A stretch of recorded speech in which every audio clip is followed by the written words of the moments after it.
Last వీడియోలో అయితే మనము నాన్ కోఆపరేషన్ కంటే ముందు మనము ఒక టాపిక్ అనేది స్టడీ చేసుకున్నాం. ఆ టాపిక్ పేరు ఏంటి అండ్ మీకు అందరికీ తెలుసు, Rowlatt act act. So Rowlatt act act అనేది వచ్చిన తర్వాత ఏమైంది అంటే కంప్లీట్గా జలియన్వాలా బాగ్ అనే ఒక ఇన్సిడెంట్ అయ్యింది. దాని తర్వాత ఇండియాలో మేజర్గా జరిగిన మూమెంట్ ఏదైనా ఉందంటే that is non cooperation movement. So non cooperation moment గురించి ఈ రోజు వీడియోలో మనం డిస్కస్ చేయబోతున్నాం, ఓకేనా. దీనికంటే ముందు ప్రీవియస్ వీడియోలో మనం రౌల్ యాక్ట్ యాక్ట్ వల్ల జరిగిన ఇన్సిడెంట్ ఏముంది, Jallianwala Bagh the major massacre in Indian freedom movement. So దాన్ని డిస్కస్ చేసుకున్నాం. సో జలియన్వాలా బాగ్ అయిపోయిన తర్వాత నెక్స్ట్ యొక్క మూమెంట్ ఏదైనా ఉంది అంటే that is non cooperation movement. So what is called non cooperation movement? So non cooperation movement అంటే సింపుల్ గా మీకు చెప్పాలి అంటే గవర్నమెంట్ కి సపోర్ట్ అనేది చేయకపోవడం, అంటే గవర్నమెంట్ కి కోఆపరేటివ్ గా ఉండకపోవడం. For example, government colleges establish చేసింది అండ్ కోర్ట్ సర్వీసెస్ ఎస్టాబ్లిష్ చేసింది. ఇట్లా గవర్నమెంట్ కొన్ని సర్వీసెస్ ప్రొవైడ్ చేస్తుంది. వాటిని మనం ఏం చేస్తాం, కొద్ది అమౌంట్ పే చేసి ఆ సర్వీసెస్ ని యూజ్ చేసుకుంటాం. దానివల్ల గవర్నమెంట్ కి మనీ పోతుంది. సో నాన్ కోఆపరేషన్ మూమెంట్ దేనిపైన మెయిన్ గా డిపెండ్ అయింది అంటే నాన్ కోఆపరేటివ్, అంటే గవర్నమెంట్ సర్వీసెస్ ని బైకాట్ చేయాలన్నమాట. ఫర్ ఎగ్జాంపుల్ గవర్నమెంట్ కాలేజెస్ కావచ్చు, గవర్నమెంట్ యొక్క కోర్ట్ సిస్టమ్స్ కావచ్చు, వాటన్నిటిని మనం యూజ్ చేయవద్దు. సో దట్ గవర్నమెంట్ కి మనీ అనేది లాస్ వస్తుంది దీనివల్ల అండ్ గవర్నమెంట్ పైన ప్రెషర్ జరుగుతుంది. సో ఇది నాన్ కోఆపరేషన్ మూమెంట్ లో మెయిన్ గా జరిగేది. సో ఇది ఎక్కడెక్కడ జరిగింది, అసలు ఇది స్టార్ట్ కావడానికి మెయిన్ గా రీజన్స్ ఏమున్నాయి, వాటన్నిటిని డిస్కస్ చేసుకున్నాం. సో నాన్ కోఆపరేషన్ మూవ్మెంట్ అంటే సింపుల్ గా చెప్పాలి అంటే గవర్నమెంట్ యొక్క సర్వీసెస్ అనే వాటిని మనం యూజ్ చేయకపోవడం, వాటిని బైకాట్ చేయడం. సింపుల్ గా చెప్పాలంటే బైకాట్ చేయడం అట్లా అనమాట. మన కాలేజెస్ మనమే ఎస్టాబ్లిష్ చేసుకోవడం, ఏమైనా క్లోత్స్ ఏమైనా ఉంటే, బట్టలు ఏమైనా ఉంటే మనమే తయారు చేసుకోవడం, బ్రిటిష్ ఇంపోర్టెడ్ యొక్క క్లోత్స్ ని మనం బైకాట్ చేయడం అట్లా, ఓకేనా. సో నాన్ కోఆపరేషన్ మూవ్మెంట్ జరగడానికి కొన్ని రీజన్స్ ఉన్నాయి ఇంకిలా. One is Rowlatt act act. 1919 లో British government Rowlatt act act తీసుకురావడం around 19. Second one of the reason is మనకు Jallianwala Bagh massacre. Rowlatt act act ని డిఫెండ్ చేస్తూ పంజాబ్ లో ఒక పీపుల్ అందరు గ్యాదర్ అయినప్పుడు బ్రిటిష్ యోగ చేసిన one of the bloodiest massacre Jallianwala Bagh. So first reason ఏది Rowlatt act act, second reason ఏది Jallianwala Bagh and third reason ఏది అంటే 1919 లో ఎప్పుడైతే ఫస్ట్ వరల్డ్ వార్ అయిపోతుందో అప్పుడు టర్కీ అనేది ఫస్ట్ వరల్డ్ వార్ లో ఓడిపోతుంది. అండ్ టర్కీ అనేది యాక్చువల్ గా మన ఇస్లామిక్ వాళ్ళందరికీ కూడా ఒక రిలీజియస్ ప్లేస్ అనమాట. సో టర్కీని బ్రిటిష్ ఏం చేస్తుంది అంటే డివైడ్ చేయదామని చెప్పి ప్లాన్ చేస్తుంది. సో దానికి అగెన్స్ట్ గా ఖిలాఫత్ మూవ్మెంట్ స్టార్ట్ అవుతుంది. సో థర్డ్ రీజన్ ఏది Khilafat movement. And fourth reason ఏంటంటే బ్రిటిష్ ఎకనామిక్ ఎక్స్‌ప్లాయిటేషన్, అంటే బ్రిటిష్ ఎకనామికల్లీ మన యొక్క ఇండియన్ యొక్క రిసోర్సెస్ ని మనీని దోచుకోవడం. సో ఇవి major reasons. One is Rowlatt act act, second one is Jallianwala Bagh massacre, third one is Khilafat movement, fourth one is British economic exploitation. ఈ 4 రీజన్స్ బ్యాక్గ్రౌండ్ లో జరగడం వల్ల నాన్ కోఆపరేషన్ మూవ్మెంట్ అనేది వచ్చింది. అసలు నాన్ కోఆపరేషన్ మూవ్మెంట్ ఎట్లా స్టార్ట్ అయింది, ఇక్కడ ఫస్ట్ మీటింగ్ అయింది 1919 ఢిల్లీలో. ఖిలాఫత్ కమిటీ అనేది ఫామ్ అయింది. అంటే ముస్లిం కమ్యూనిటీకి చెందిన ఒక హై క్లాస్ సొసైటీ పీపుల్ ఉంటారు కదా, లైక్ డబ్బులు ఎక్కువ ఉన్న వాళ్ళు, లైక్ సొసైటీలో కొద్దిగా పేరున్న వాళ్ళు. సో ముస్లిం కమ్యూనిటీకి చెందిన కొద్దిగా హై క్లాస్ కొద్దిగా educated people Khilafat committee form చేసింది. అది 1919 ఢిల్లీలో మీటింగ్ కండక్ట్ చేసింది అండ్ గాంధీజీ అనేవాడు దానికి హెడ్. 1919 లో ఢిల్లీలో ఖిలాఫత్ కమిటీ కాన్ఫరెన్స్ కండక్ట్ చేసింది. దానికి గాంధీజీ అనేవాడు ఖిలాఫత్ కమిటీ కాన్ఫరెన్స్ కి లీడర్ గా ఉంటాడు. సో ఇక్కడ ఖిలాఫత్ కమిటీ వాళ్ళు బ్రిటిష్ అగెన్స్ట్ గా ఒక మూవ్మెంట్ అనేది లాంచ్ చేయాలని చెప్పి డిసైడ్ అయ్యారు. సో అదే యొక్క కాన్ఫరెన్స్ లో గాంధీజీ కూడా ఐడియా ఇచ్చిండు, మనకు ఇస్లామిక్ కమ్యూనిటీ ఎట్లాగో రెడీగా ఉంది. ఇంతకుముందు 1906 నుంచి ఇస్లామిక్ అండ్ కాంగ్రెస్ కి మధ్యలో ఫైట్ అవుతుంది అన్నమాట. సో ఇద్దరికి డిఫరెన్సెస్ ఉన్నాయి. It is a correct time Islamic Muslim community and మన హిందూ కమ్యూనిటీ అందరినీ ఒక మూవ్మెంట్ లోకి తీసుకుపోవడం అని గాంధీజీ ఒక ఐడియా వేసింది అనమాట. అండ్ 1920 అలహాబాద్ లో ఆల్ పార్టీ కాన్ఫరెన్స్ కండక్ట్ అయింది.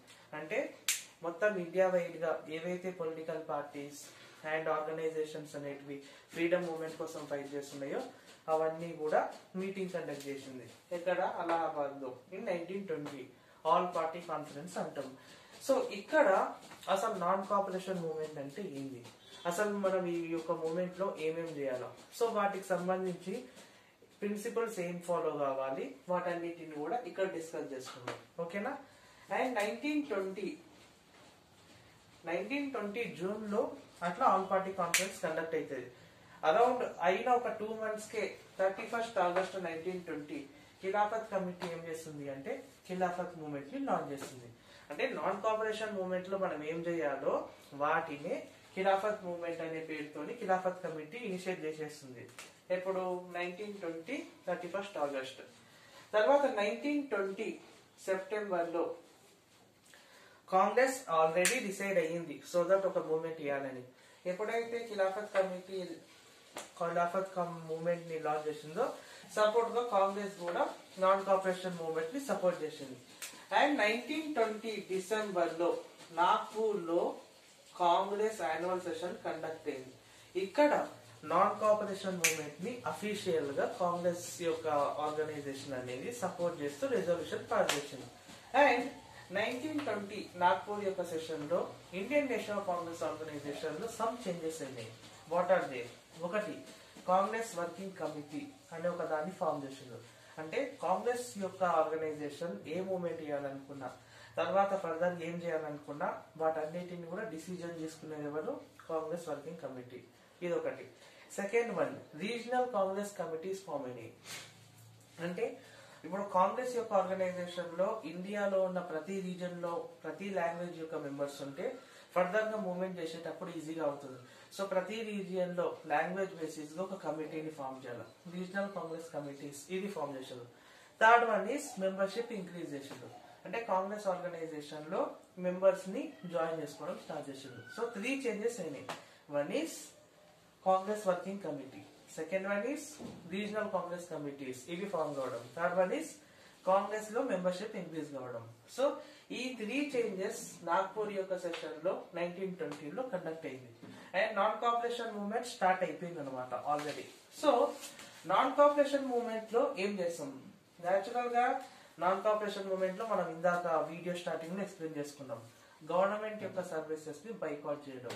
అంటే గవర్నమెంట్ యొక్క స్కూల్స్, గవర్నమెంట్ యొక్క కాలేజెస్, గవర్నమెంట్ యొక్క కోర్ట్ సిస్టమ్స్ వీటన్నిటిని కూడా మనం బైకాట్ చేస్తున్నాం. అంటే వీటి సర్వీసెస్ ని మనం యూజ్ చేసుకోవద్దు. Second one, boycott the British foreign goods. ఏవైతే క్లోత్స్, ఏవైతే గూడ్స్ మనకు బ్రిటిష్ నుంచి ఇక్కడికి వచ్చేటువంటి ఇండియన్ యొక్క మార్కెట్ లోకి వాటన్నిటిని కూడా బైకాట్ చేయడం. సో ఇప్పుడు బైకాట్ చేస్తే ఏమవుతుంది? ఈ బైకాట్ చేయడం వల్ల మనీ అనే పరంగా వాళ్ళు లాస్ అవుతారు. సో బ్రిటిష్ గవర్నమెంట్ పైన ప్రెషర్ పెరుగుతుంది. సో ఇండైరెక్ట్లీ మనకు ఫ్రీడమ్ అనేది ఇవ్వడానికి, ఎస్పెషల్లీ సెల్ఫ్ గవర్నమెంట్ అనేది ఇవ్వడానికి ఈ మూవ్మెంట్ స్టార్ట్ చేసింది అనమాట. సో నాన్ కోఆపరేషన్ మూవ్మెంట్ ఎప్పుడు స్టార్ట్ అయ్యింది? 1920 లో స్టార్ట్ అయ్యింది. 1920 31st August Khilafat movement launch అయింది. 1920 సెప్టెంబర్ లో కాంగ్రెస్ గవర్నమెంట్ ఆర్గనైజేషన్ మనకు నాన్ కోఆపరేషన్ మూవ్మెంట్ ని సపోర్ట్ చేసింది. And 1920 December non cooperation movement కి అఫీషియల్ గా రెజల్యూషన్ పాస్ చేసింది. Okay, non cooperation movement start అయింది. అసలు నాన్ కోఆపరేషన్ మూవ్మెంట్ యొక్క మెయిన్ గోల్ ఏంది? అసలు ఈ మూవ్మెంట్ స్టార్ట్ చేయడానికి మెయిన్ రీజన్ ఏంది? Self government with in 1 year, Swaraj in 1 year. అంటే 1 year లోపు సెల్ఫ్ గవర్నమెంట్ అనేది ఇవ్వాలి. సో మీరు ఇక్కడ ఉండండి, మేము ఇండియన్ మీ యొక్క కిందనే ఉంటాం, బట్ మాకు సెల్ఫ్ గవర్నమెంట్ కావాలి. అంటే మా కంట్రీని మేమే రూల్ చేసుకుంటాం. So you are head of our country అని చెప్పి ఒక సెల్ఫ్ గవర్నమెంట్ అనేది మెయిన్ గోల్. దీనికోసం నాన్ కోఆపరేషన్ మూవ్మెంట్ స్టార్ట్ అయింది అనమాట. ఓకేనా? That's it. నాన్ కోఆపరేషన్ యొక్క మూవ్మెంట్ లో మనకు వీళ్ళందరూ కూడా ఇన్వాల్వ్ అయ్యారు అనమాట. అంటే ఏ సెక్షన్ నాన్ కోఆపరేషన్ మూవ్మెంట్ లో యాక్టివ్గా ఇన్వాల్వ్ అయింది? One is students, second is women, third is peasants, fourth lawyers, అట్లా వీళ్ళు నాన్ కోఆపరేషన్ మూవ్మెంట్ లో బాగా యాక్టివ్ గా ఇన్వాల్వ్ అయ్యారు. How they involve? స్టూడెంట్స్ అందరు కూడా బ్రిటిష్ గవర్నమెంట్ స్టార్ట్ చేసిన కాలేజెస్ అన్నింటినీ కూడా బైకాట్ చేసిండ్రు, అంటే కాలేజెస్ ని పోవడం మానేసిండ్రు. అండ్ మనం ఏవైతే నేషనల్ కాలేజెస్ ఎస్టాబ్లిష్ చేసుకున్నామో, మన యొక్క హిస్టరీని మనం చెప్పడం స్టార్ట్ చేసినామో, ఆ కాలేజెస్ లో అడ్మిషన్ తీసుకున్నాం. సెకండ్, ఉమెన్ ఏ విధంగా ఇన్వాల్వ్ అయినారు నాన్ కోఆపరేషన్ మూవ్మెంట్ లో? సింపుల్, ఏవైతే షాప్స్ అనేవి బ్రిటిష్ యొక్క గూడ్స్ ఇంపోర్టెడ్ అయి ఉన్నాయో అటువంటి షాప్స్ ని క్లోజ్ చేయడం, అండ్ ప్రొసెషన్స్ తీయడం స్ట్రీట్స్ పైన. దాని తర్వాత ఎవరైతే వాళ్ళ ఇంట్లో హస్బెండ్స్ అండ్ వాళ్ళ ఇంట్లో వాళ్ళ నాన్ మూవ్మెంట్ లో ఇన్వాల్వ్ అయినప్పుడు వాళ్ళకి సపోర్ట్ చేయడం. సో ఈ విధంగా ఉమెన్ తమ వంతు తమ సపోర్ట్ చేసిండ్రు. Third one is peasants. So ఎక్కడెక్కడైతే జమీందార్స్, దాని తర్వాత ల్యాండ్ లార్డ్స్ ఎవరైతే కంప్లీట్ బ్రిటిష్ కి ఏజెంట్స్ లాగా పనిచేస్తూ ఉన్నారో వాళ్ళందరికి అగెనిస్ట్ గా ఈ పీజెంట్స్ అనే వాళ్ళు కూడా ఇన్వాల్వ్ అయ్యారు. వాళ్ళు అడిగిన యొక్క ట్యాక్సెస్ అనేది కట్టకపోవడం, అండ్ వాళ్ళ దగ్గర ఏవైతే ల్యాండ్ డాక్యుమెంట్ పీజెంట్స్ జమీందార్స్ అనే వాళ్ళు తీసేసుకున్నారో వాటిని రిటర్న్ తీసుకోవడం ఫైట్ చేసుకొని, అట్లా పీజెంట్స్ అనే వాళ్ళు ఇన్వాల్వ్ అయ్యారు. And lawyers. సో మనం స్టార్టింగ్ లోనే చెప్పుకున్నాం గవర్నమెంట్ యొక్క సర్వీసెస్ ని బైకాట్ చేయడం. సో లాయర్స్ అందరు కూడా లైక్ వాళ్ళ యొక్క ప్రొఫెషన్ లాయర్ అయినప్పటికీ కూడా ఆ యొక్క సర్వీసెస్ ని ఆపేసింది అనమాట. సో ఇండియన్ పీపుల్ కి సర్వీసెస్ ప్రొవైడ్ చేయడం స్టార్ట్ చేసిండ్రు, రాదర్ దెన్ బ్రిటిష్ గవర్నమెంట్ తరఫున పనిచేయడం ఆపేసి. అండ్ ఫిఫ్త్ వన్, ఇప్పుడు స్టూడెంట్స్ అందరూ కూడా మూవ్మెంట్ లో ఇన్వాల్వ్ అయ్యిండ్రు అండ్ గవర్నమెంట్ యొక్క ఎడ్యుకేషన్ ఇన్స్టిట్యూషన్స్ అన్ని కూడా బైకాట్ చేశారు. సో వాళ్ళకి ఎడ్యుకేషన్ ఇవ్వాలి కదా, సో అందుకని చెప్పి మనం ఏం చేసినాం, కొంతమంది లీడర్స్ నేషనల్ కాలేజెస్ ఎస్టాబ్లిష్ చేసినారు. ఈ కాలేజెస్ లో అసలు రియల్ ఇండియన్ హిస్టరీ ఏంది, సో ఇన్స్పైరింగ్ చేయడానికి స్టూడెంట్స్ అందరినీ కూడా ఫర్దర్ గా మూవ్మెంట్ లో యాక్టివ్ గా ఇన్వాల్వ్ అవడానికి కావాల్సిన లెక్చర్స్ అనే వాటిని ఈ కాలేజెస్ లో ఇస్తుంది. సో వీళ్ళందరూ కూడా నాన్ కోఆపరేషన్ మూవ్మెంట్ లో ఈ సెక్షన్స్ యాక్టివ్ గా ఇన్వాల్వ్ అయినాయి. బట్ సమ్ పీపుల్, కొద్ది మందికి మాత్రం నాన్ కోఆపరేషన్ మూవ్మెంట్ నచ్చలేదు. They are against the non cooperation movement. Who are they? One is Mohammad Ali Jinnah, second one is Annie Besant, third one is Bipendra Chand Pal, B C Pal. So వీళ్ళు moderate కాదు కానీ militant, అంటే Gandhiji enter అయ్యే కంటే ముందు నేషనల్ ఫ్రీడమ్ మూవ్మెంట్ లో active role play చేసిన వాళ్ళు Annie Besant, Vipin Chandra Pal, Ali Jinnah. So వీ యొక్క పీపుల్ కి నాన్ కోఆపరేషన్ మూవ్మెంట్ అనేది నచ్చలేదు. They were completely against the non cooperation movement. ఓకేనా? సో వీళ్ళు యాక్టివ్ గా ఇన్వాల్వ్ అయ్యారు, వీళ్ళు మూవ్మెంట్ కి అగెనిస్ట్ గా ఉన్నాడు. అండ్ ఇంకో ఇంట్రెస్టింగ్ పాయింట్ ఏంటి అంటే, నాన్ కోఆపరేషన్ యొక్క మూవ్మెంట్ చేసేటప్పుడు తిలక్ ఫండ్ అని చెప్పి స్టార్ట్ చేసిండ్రు. అంటే ఎవరైతే మూవ్మెంట్ ఇన్వాల్వ్ అవుతుందో వాళ్ళందరికీ కూడా మనీ అండ్ రిసోర్సెస్ అవసరం కదా. సో వాటికి ఆ యొక్క వాళ్ళకు లైక్ రిసోర్సెస్ సప్లై చేయడానికి ఒక తిలక్ ఫండ్ అని ఒకటి స్టార్ట్ చేసిండ్రు. అంటే important leaders and wealthy class ఎవరైతే ఫ్రీడమ్ మూవ్మెంట్ ఇన్వాల్వ్ అయిందో వాళ్ళందరూ కూడా డొనేషన్స్ ఇచ్చేవాళ్ళు. త్రూ ఆ డొనేషన్స్ నుంచి వచ్చిన మనీ ఈ యొక్క మూవ్మెంట్ కోసం ఇన్వాల్వ్ చేసేటోళ్ళు.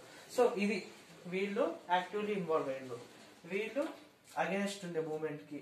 అండ్ ఇది ఫండ్ అన్నమాట, సో దట్ మూవ్మెంట్ కి సపోర్ట్ గా ఉండదు.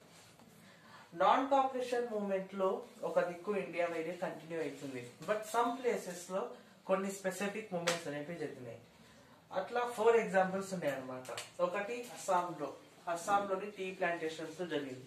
Second one is Awadh Kisan movement, ఇది యూపీలో జరిగింది. Third one is Mappila revolt, ఇది కేరళలో జరిగింది. And fourth one is Sikh agitation, ఇది పంజాబ్ లో జరిగింది.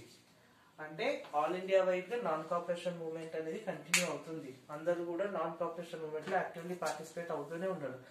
But at the same time ఇండియాలో కొన్ని ప్లేసెస్ లో నాన్ కోఆపరేషన్ మూవ్మెంట్ కి అడిషన్ గా కొన్ని స్పెసిఫిక్ మూవ్మెంట్స్ అయినాయి. One is Assam tea plantation. So Assam లో టీ ప్లాంటేషన్స్ అనేవి ఎక్కువగా ఉన్నాయి. సో అక్కడ బ్రిటిష్ పీపుల్ అందరికీ కూడా అగెనిస్ట్ గా అక్కడ పనిచేసే ఒక లేబరర్స్ అండ్ అక్కడ పనిచేసే టెనాంట్ ఫార్మర్స్ అందరూ కూడా అగెనిస్ట్ గా బ్రిటిష్ అగెనిస్ట్ గా రివోల్ట్ అయ్యారు. ఇది ఒకటి. Second one is Awadh Kisan movement, UP. Awadh అనేది యూపీలో ఒక ప్లేస్ అనమాట, ప్రెసెంట్ ఉత్తరప్రదేశ్. సో అక్కడ నాన్ కోఆపరేషన్ మూవ్మెంట్ అనేది స్టార్ట్ అయింది ఎప్పుడు? 1920 1920లో స్టార్ట్ అయ్యింది. ఓకే, అండ్ 1922లో నాన్ కోఆపరేషన్ మూవ్మెంట్ ఎండ్ అయింది. సో ఎండ్ కావడానికి మెయిన్ రీజన్ ఏంది? నథింగ్ బట్ 4th ఫిబ్రవరి 1922 యూపీలో చౌరీ చౌరా అనేది ఒక విలేజ్. ఇక్కడ ఏమైంది అంటే పోలీస్ వాళ్ళు నాన్ కోఆపరేషన్ మూవ్మెంట్ లో ఇన్వాల్వ్ అయిన ఒక పీపుల్ పైన లాఠీ చార్జ్ చేసిండ్రు.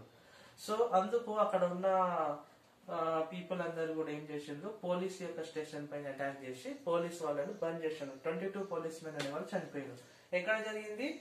చౌరీ చౌరా ఇక్కడ ఉంది, దట్ ఈస్ యూపీ. ఎప్పుడు జరిగింది? 4th February 1922. ఎప్పుడైతే ఇన్సిడెంట్ అయ్యిందో నాన్ కోఆపరేషన్ మూవ్మెంట్ లో అప్పటి వరకు నాన్ వైలెంట్ గా పార్టిసిపేట్ చేసిన వాళ్ళందరూ కూడా వైలెంట్ అయిపోయింది. సో అందుకని గాంధీజీ ఏం చేసిండు, వన్స్ మూవ్మెంట్ అనేది వైలెంట్ గా టర్న్ అయింది, సో దీన్ని బ్రిటిష్ అనేది అడ్వాంటేజ్ గా తీసుకుంటుందేమో అని ఈ మూవ్మెంట్ అయిన ఒక కొన్ని డేస్ కి around 12th February non cooperation movement ని ఎండ్ చేసిండు. So we're withdrawing non cooperation movement అని చెప్పి నాన్ కోఆపరేషన్ మూవ్మెంట్ ని విత్డ్రా చేసేసిండు. సో ఈ విధంగా నాన్ కోఆపరేషన్ మూవ్మెంట్ అనేది ఎండ్ అయిపోయింది. ఎప్పుడు? 1922 12th ఫిబ్రవరి. స్టార్ట్ ఎప్పుడైంది? 1920 డిసెంబర్ లో అఫీషియల్ గా రెజల్యూషన్ పాస్ చేసినప్పుడు. సో ఇదంతా కూడా నాన్ కోఆపరేషన్ మూవ్మెంట్ అన్నమాట. ఓకేనా? సో నాన్ కోఆపరేషన్ మూవ్మెంట్ జరగడం వల్ల బెనిఫిట్స్ అయినాయి అండ్ లాస్ కూడా అయింది. దీని వల్ల మనకు బెనిఫిట్ ఏమైంది అంటే this was the first all India wide national movement. India wide గా స్టార్ట్ చేసిన ఫస్ట్ నేషనల్ మూవ్మెంట్ ఏదైనా ఉంది అంటే non cooperation movement. Second benefit ఏంటి అంటే నాన్ కోఆపరేషన్ మూవ్మెంట్ లో ఉమెన్ యాక్టివ్ గా ఇన్వాల్వ్ అయ్యిండ్రు. అప్పటి వరకు ఇళ్లలో ఉన్న ఉమెన్ వన్స్ వాళ్ళ ఇళ్లను దాటి మూవ్మెంట్ లో ఇన్వాల్వ్ అయ్యిండ్రు. Third one is non cooperation movement అనే దాని వల్ల పీపుల్ అందరు కూడా ఇండియన్ వాళ్ళందరూ కూడా ఫర్దర్ నేషనల్ మూవ్మెంట్స్ కి ప్రిపేర్ గా అయ్యిండ్రు. అంటే ఫర్దర్ గా ఏమన్నా మూవ్మెంట్ ఉన్నా దానికి రెడీగా అయి ఉన్నారు అనమాట. ఇవి బెనిఫిట్స్. అండ్ దీనివల్ల డిమెరిట్స్ అంటే ఛాలెంజెస్ ఏమొచ్చినాయి అంటే వన్స్ స్టూడెంట్స్ అందరినీ కూడా కాలేజెస్ నుంచి రెస్ట్రిక్ట్ చేసేసిండ్రు. అండ్ సెకండ్ వన్ ఏంటి అంటే మోస్ట్ ఆఫ్ ద పీజెంట్స్ అందరూ కూడా లైక్ వాళ్ళపైన మళ్ళీ ల్యాండ్ లార్డ్స్ అనే వాళ్ళు స్ట్రిక్ట్ యాక్షన్ తీసుకున్నారు. సో ఇది ఈ రోజు వీడియోలో నాన్ కోఆపరేషన్ మూవ్మెంట్ అనేది కంప్లీట్ చేసుకున్నాం. ఓకేనా? సో ఒకసారి